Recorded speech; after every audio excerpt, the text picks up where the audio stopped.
জামাত ইসলামে আমি কোনোদিন নাম ধরেই বলি নাই। এটা হলো মুনাফেকের দল। এই মুনাফেকদের কোনোদিন কোনো কালে বাংলাদেশে ক্ষমতা আসতে দেওয়া হবে না। অন্তত যতদিন আমি বাঁচিয়ে আছি এদেরকে ক্ষমতা আসতে দেওয়া হবে। এরা সবসময় মানুষের পিছিয়ে খোঁজাখুঁজি করার জন্য ব্যস্ত। এরা এই দেশের উন্নয়ন তো করবেই না, এরা এই দেশকে সিরিয়া বা লেবানন বানিয়ে ফেলবে।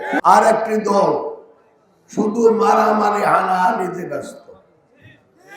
আজকে ফেনীতে তারা ওই বিক্ষোভ করতেছে আমার মনোনয়ন বাতিলের জন্য।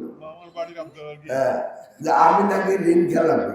তো ঋণ খেলাপি যদি হয় সেটার দায়িত্ব কি এই শয়তান দলের উপরে? আপনারা বলেন। এদের ওরা মনে করছিল প্রথমে দেখুন আমার বিরুদ্ধে ওই আপনার নির্বাচন কমিশন অ্যাপিল করছে। আমি দ্বৈত নাগরিক, এটা আমি টেলিভিশনে 1000 বার বলছি। আবার বাংলাদেশের আইন অনুযায়ী সেটা ছেড়ে আমি মনোনয়নপত্র দাখিল করছি। এটা দেখানো সত্ত্বেও তারা আমার বিরুদ্ধে গেছে অ্যাপিল করছে, অ্যাপিলে হেরে গেছে। এখন বলতেছে আমি ঋণ খেলাপি। ওরা মনে করছিল যে কোনো রকমের বিএনপিকে যদি সরানো যায় তো ওনারা যাই ওর সঙ্গে উঠে দেব। আরে জামাত ইসলামে আমি কোনোদিন নাম ধরেই বলি নাই। এটা হলো মুনাফেকের দল। এই মুনাফেকদের কোনোদিন কোনো কালে বাংলাদেশে ক্ষমতা আসতে দেওয়া হবে না। অন্তত যতদিন আমি বাঁচিয়ে আছি এদেরকে ক্ষমতা আসতে দেওয়া হবে।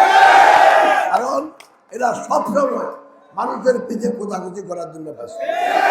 এরা এই দেশের উন্নয়ন তো করবেই না, এরা এই দেশকে সিরিয়া বা লেবানন বানিয়ে ফেলবে। অতএব বাংলাদেশ এই ফেনী 3 আসনের জনগণের প্রতি আমার আকুল আবেদন যে কোনোদিন কোনো কালে জামাত ইসলামী কোনো একটা মেম্বারও না হইতে পারে। আর এরা জনগণের উন্নয়ন চায় না, এরা চায় মারামারি, এরা করে মুনাফিকি, এরা বলে মিথ্যা কথা, এরা সুযোগ সন্ধানী যে আমাকে যদি বাদ দিতে পারে তো নিজেরা হইয়া যাবে। এটা হলো শয়তানের সুযোগ সন্ধানের চেষ্টা। এদেরকে কোনোভাবেই আর কোনো সুযোগ দেওয়া হবে না। এই ফেনী এবং দাগনভূঞা এবং সোনাগাজীতে আল্লাহর রহমতে এদেরকে আর কোনো সুযোগ দেওয়া হবে না।